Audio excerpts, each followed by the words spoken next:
Hello friends, मैं विनय निर्भीक। Friends, आपका एक बार फिर से हमारे चैनल पर स्वागत है। तो friends, RRB group D result delayed. Result में इतना देरी का केवल एक ही कारण और दो जिम्मेदार। जी हाँ फ्रेंड्स, रिज़ल्ट में जो देरी हुआ फिर से उसका केवल एक ही कारण है और केवल दो ही लोग जिम्मेदार हैं। और फ्रेंड्स, मैं ये भी बता दूं, जो दो लोग जिम्मेदार हैं उसमें से एक तो कह सकते हैं जेन्युइन रीज़न है, जो साफ साफ सबको दिख रहा है। बट जो एक जिम्मेदार है उसका रीज़न नहीं समझ में अभी तक कि वो क्यों ऐसा किया। ठीक है, और जब अब रिज़ल्ट लेट हो गया तो अब पीईटी कब होगा, ये सबसे बड़ा सवाल खड़ा हो गया है। क्योंकि एक सर्कुलर वायरल हुआ था कि आसनसोल में 3 जनवरी से आपका पीईटी होने वाला है, 3 से 5, और शायद फिर एक डेट है 7 तारीख को जनवरी में। और जो बिल्कुल सही था, ठीक है, क्योंकि मैं उस नोटिस के पहले ही बताया था कि आसनसोल से न्यूज़ मिल रहा है।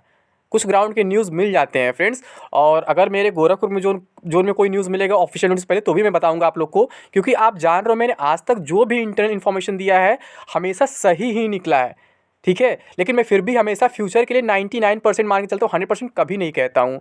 रिजल्ट के लिए ही मैं आपसे 1 डेढ़ महीने पहले ही कह दिया था कि आपका जो रिजल्ट है नवंबर में बिल्कुल पॉसिबल नहीं है, 1% भी पॉसिबल नहीं है। जब पूरे सोशल मीडिया पर हल्ला हो गया था पहले कि नवंबर फर्स्ट वीक में आएगा, फिर नवंबर सेकेंड वीक में आएगा, 15 नवंबर को आएगा, 10 नवंबर को आएगा, 20 नवंबर को आएगा, 22 नवंबर को तो लगभग सभी यूट्यूबर्स कंफर्म कर दिए थे एक लिंक दिखा करके कि लिंक अपडेट हो रहा है, ये हो रहा है, वो हो रहा है। फिर उसके बाद 30 नवंबर को 100% कन्फर्म कर दिया यूट्यूबर कि न्यूज़पेपर ने भी बोल दिया है कि इसकी समय सीमा तय हो गई है और इसी हफ्ते रिजल्ट जारी होगा, इसी महीने रिजल्ट जारी होगा, पता नहीं क्या क्या। ठीक है, तमाम तरह लोग लॉजिक दे रहे थे, लेकिन मैं तब भी आपसे क्या कहता रहा फ्रेंड्स, रिजल्ट अभी नहीं आएगा, क्योंकि मुझे एग्जैक्ट इन्फॉर्मेशन मिल चुका है कि रिजल्ट आपका दिसंबर में ही आएगा।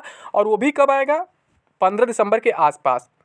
मैं आपसे क्या बोला था कि 15 दिसंबर के आसपास जो रिजल्ट आएगा उसमें ये हो सकता है 1-2 दिन पहले या फिर नोटिस दे या फिर डायरेक्ट रिजल्ट भी दे सकते हैं, लेकिन मैक्सिमम पॉसिबिलिटी है लोग नोटिस दे, क्योंकि रेलवे 80% केसेस में नोटिस देता है पहले, फिर कोई रिजल्ट देता है। ठीक है, तो आपका नोटिस एग्जैक्ट उसी के आसपास आया, जैसे मैं बताया था। मैं भी कुछ दिन पहले भी कहा था कि मैक्स टू मैक्स 17 दिसंबर जाएगा।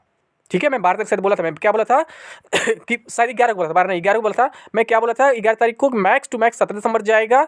और ये कभी भी आ सकता है, 13 को भी आ सकता है, 14 को नोटिस से 15 को भी आ सकता है, फिर जस्ट उसके बाद रिजल्ट आ सकता है। तो एग्जैक्टली नोटिस वाली बात तो मेरी सच हो गई। नोटिस तो आपको 13 दिसंबर को देखने को मिल गया, बट रिजल्ट का डेट इतना लंबा क्यों दिया गया, 24 दिसंबर? ऐसा नोटिस तो शायद रेलवे के इतिहास में कभी न दिया गया हो, इतना लंबा डेट दिया गया। तो बस वही मैं बताना चाहता हूँ कि रिजल्ट में इतना देरी आखिर क्यों हो रहा है, और इसका कारण क्या है, और इसका जिम्मेदार कौन है। और जब ऐसे हो रहा है तो पीईटी का क्या होगा? क्या पीईटी पोस्टपोन हो जाएगा? नहीं, जो वायरल सर्कुलर था वो ऑफिशियल नहीं साबित हो पाएगा? क्या उस डेट पे ऑफिशियल नोटिस नहीं आ पाएगा? क्या वो डेट आगे बढ़ जाएगा, या अभी भी लोग उसी डेट पे पीईटी कराएंगे? तो इसी बात पे इस वीडियो में हम चर्चा करने वाले हैं फ्रेंड्स।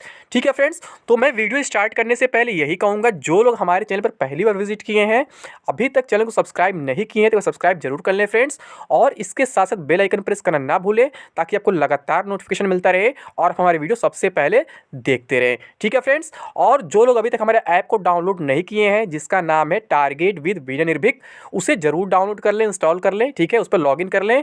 उसका जो लिंक है आपको डिस्क्रिप्शन बॉक्स में दे दिया जाएगा और कमेंट बॉक्स में भी पिन कर दिया जाएगा, और उसे आप डायरेक्टली प्ले स्टोर से भी डाउनलोड कर सकते हैं। बिल्कुल फ्री ऑफ कॉस्ट है, उसका कोई चार्ज नहीं लगने वाला है। और बिल्कुल उसी नाम से हमारा टेलीग्राम चैनल भी है, उसका भी नाम है टारगेट विद विनय निर्भीक, उसका भी लिंक आपको डिस्क्रिप्शन बॉक्स में मिल जाएगा और कमेंट बॉक्स में पिन कर दिया जाएगा। तो परेशान होने की ज़रूरत नहीं है। ठीक है तो अब कहेंगे कौन सा कारण है कि जो मैं यहाँ कह रहा हूँ। तो सबसे पहले हम नोटिस देखते हैं। आप देखिए, ये जो नोटिस आया कल, इसमें देखिए क्या लिखा हुआ है, CBT above CN was held in multiple phases from 17th August 2022 to 11th October 2022। कल कुछ लोग इस नोटिस को फेक बता रहे थे। क्यों? क्योंकि इतना लंबा डेट कभी रेलवे देता ही नहीं है। सही बात है, इतना लंबा डेट रेलवे कभी नहीं देता है, इसलिए उन लोग को विश्वास नहीं हो पा रहा था। लेकिन अगर वो लोग ऑफिशियल साइट्स खोले होते, खुद मिल गया हो तो उन लोग को। मैं तो इसे आरआरबी भोपाल से डाउनलोड किया था, और भी आरआरबी पर आ ही गया होगा, मैंने चेक नहीं किया है। तो किसी भी बात को फेक बोलने से पहले एक बार आप लोग खुद ऑफिशियल साइट विजिट कर लिया करो ना। मेरे चैनल पर जब आज तक कोई फेक इन्फॉर्मेशन नहीं दिया गया है, तो कैसे अब दे दूंगा मैं फेक इन्फॉर्मेशन? मैं हमेशा कहता हूँ जो भी इन्फॉर्मेशन कंफर्म रहता है उसी में दावा करता हूँ, वैसे नहीं कहता हूँ। ठीक है, अब सेकंड नंबर क्या लिखा हुआ है, the results of CBT for short listing of candidates for physical efficiency test PET is currently under process. यहाँ पे देख रहे हैं, यानी कि रिजल्ट जो है अभी तक प्रिपेयर नहीं हो पाया है। और जो कुछ चौनी छाप यूट्यूबर्स हैं जो नवंबर में ही हल्ला कर दिए थे 10-12 नवंबर से ही कि रिजल्ट तैयार हो गया है, केवल साइन होना बाकी है, केवल ये होना बाकी है, केवल वो होना बाकी है, उनका तो आप बात ही मत करो। अब जस्ट उन्हीं के चौनी छाप यूट्यूबर्स का ही बात न्यूज़पेपर वाले भी कॉपी कर लिए, तो भी चौनी छाप ही हैं। वो भी क्या बोल दिए थे कि केवल परमिशन नहीं मिला है, ऑर्डर मिलते ही रिजल्ट को पब्लिश कर दिया जाएगा, रिजल्ट बिल्कुल प्रिपेयर हो गया है। तो ऐसा बिल्कुल नहीं है। ठीक है मैं आपको 1 महीने पहले क्या बोला था, 15 दिसंबर के आसपास नोटिस और रिजल्ट आएगा, और मैं 11 नवंबर कंफर्म कर दिया फ्रेंड्स कि रिजल्ट प्रिपेयर हो गया है, तो बिल्कुल वो सही है। ठीक है, तो फिर कहेंगे रिजल्ट प्रिपेयर करते इसमें अंडर प्रोसेस क्यों लिखा है और कौन सा रीजन इसका रिजल्ट नहीं, ये भी मैं बताने वाला हूँ फ्रेंड्स। ठीक है, and the results are tentatively scheduled to be published in the official websites of RRBs on or before 24 December 2022। ठीक है, यहाँ पे यही लिखा है कि 24 दिसंबर या फिर उससे पहले हम रिजल्ट दे देंगे, ऐसा टेंटेटिवली शेड्यूल किया गया है। ठीक है, और फिर पीईटी के लिए बोल रहे हैं कि तैयारी कर लो, ये कर लो, आगे है तो कारण क्या है फ्रेंड्स, जैसा कि आप एनटीपीसी का प्रोसेस अभी देख रहे हैं, मैक्सिमम जोन में लेवल 5 का रिजल्ट्स आ चुका है। ठीक है, और 2 ऐसे जोन है जिनका अभी तक टाइपिंग स्टेटस ही नहीं आया है। तो यही जो 2 जोन है इसके जिम्मेदार है, मैं यही आपसे कहना चाह रहा था।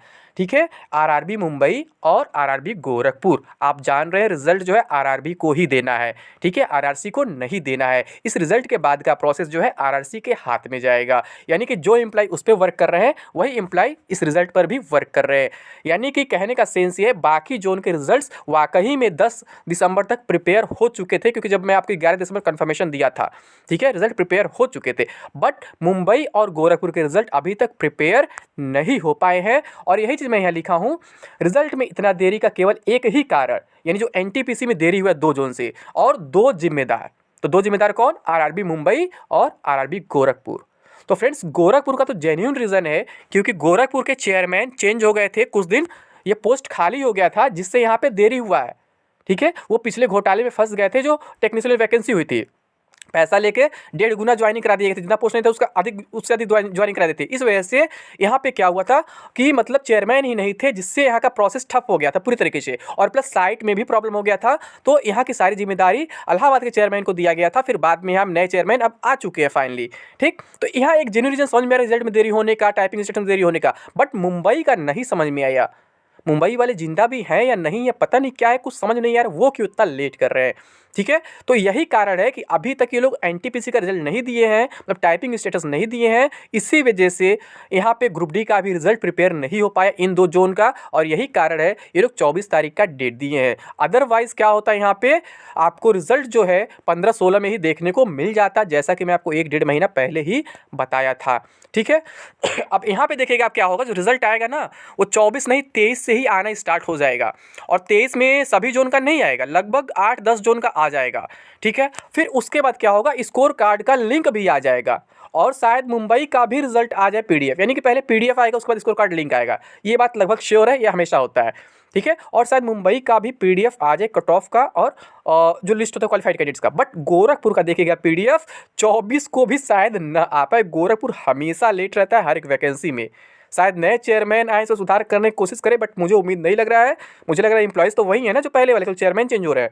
ठीक है, तो गोरखपुर क्या करेगा, अपना जो पीडीएफ देगा कट ऑफ का सिलेक्टेड कैंडिडेट्स का, वो आई थिंक 24 या फिर 25 भी कर सकता है। यानी गोरखपुर यहाँ भी लेट रहने वाला हमेशा की तरह, इसमें कोई डाउट नहीं है। और बाकी जोन्स के 23 को भी पीडीएफ आ सकते हैं, और जो लिंक है वो भी 23 को आ सकता है, या फिर लिंक 24 को हर हाल में आ ही जाएगा, इसमें कोई डाउट नहीं है, क्योंकि 24 लास्ट डेट दिया गया है, ऑन और बिफोर लिखा है। तो लिंक आपका 24 को हर हाल में आ जाएगा, और कुछ पीडीएफ जो है 23 को ही आ सकते हैं। ऐसी पॉसिबिलिटी बन रही है अभी भी, केवल रुका है रिजल्ट देर हुआ है केवल मुंबई और गोरखपुर की वजह से, बाकी और कोई बात नहीं है। तो बात करते हैं अब, अगर 24 को रिजल्ट आ रहा है मतलब फाइनली, तो फिर पीईटी का क्या होगा, अब कब होगा, 3 जनवरी को नहीं हो पाएगा क्या, उससे लेट होगा? तो फ्रेंड्स अभी इसके बारे में मेरे पास कोई एग्जैक्ट इन्फॉर्मेशन तो नहीं है, तो मैं अभी यही कहूँगा कि आप लोग पीईटी की तैयारी में ज़ोर शोर से लग जाओ। मैं पहले भी आपको बोला था टाइम ज़्यादा नहीं मिलेगा, इसमें टाइम नहीं मिलता है, 20-25 दिन मिलता है।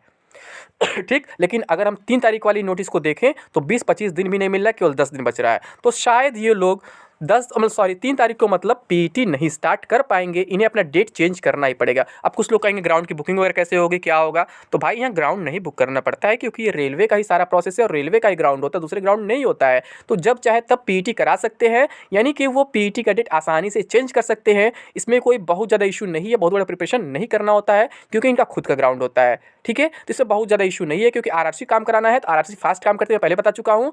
आरआरबी थोड़ा लेट करती है, लेकिन जब रिजल्ट आ जाएगा उसके बाद का सारा प्रोसेस जो है आरआरसी का हाथ में चला जाएगा, तो सारा प्रोसेस फास्ट हो जाएगा। तो मैं अब यही कहूँगा कि 3 जनवरी वाली जो सर्कुलर है वो लगभग सही थी अपने हिसाब से, क्योंकि सब कुछ श्योर था कि 15 दिसंबर के आसपास रिजल्ट आना है, जो मैं आपको पहले बताया था। बट अब लग रहा है उस सर्कुलर को ये लोग चेंज कर देंगे और ये फॉलो नहीं कर पाएंगे, और ऑफिशियल नोटिस में कहीं ना कहीं ये लोग 10 तारीख के आसपास का डेट दे सकते हैं, स्टार्टिंग डेट। मुझे ऐसा लग रहा है 10 तारीख से पहले होना थोड़ा मुश्किल लग रहा है, यानी एक हिसाब से आपको एक्स्ट्रा टाइम मिल चुका है प्रिपरेशन का पीईटी के लिए। और मैं बता रहा हूँ फ्रेंड्स, इस पीईटी को हल्के में मत लीजिए। बहुत लोग कह रहे हैं इसमें सभी क्वालिफाई हो जाते हैं, ये हो जाते हैं, बट बिना प्रैक्टिस के कोई भी क्वालिफाई नहीं होता है। आप 5 दिन में प्रैक्टिस नहीं कर पाएंगे अगर पहले कभी प्रैक्टिस नहीं किए हैं तो।